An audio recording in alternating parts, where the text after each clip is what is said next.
бүр ингээл бүр 5 3 13 хамстай охин ээж аав дагуулж явчих. Үнэхээр харамсалтай тохиолдол төр боллоо.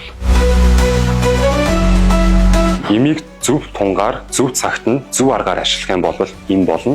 Харин буруу нөхцөлд, буруу аргаар, буруу имийг ашиглах юм бол энэ эрсдлийг цааш дагуулхаас гадна цаашид үхэлд хүрэх эрсдэлтэй гэдгийг та бүхэн маань анхаараарай. Сүүлийн үеийн байдлаар 10% ихэнх амь насаа алтлаа.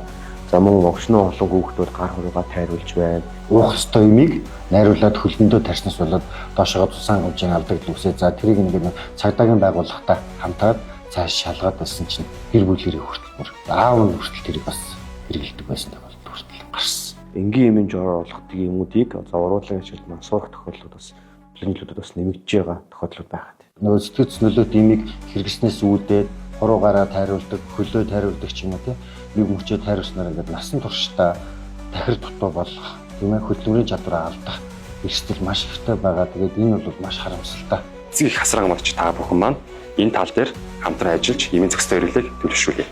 Зөв жор, зөв эмчилгээ.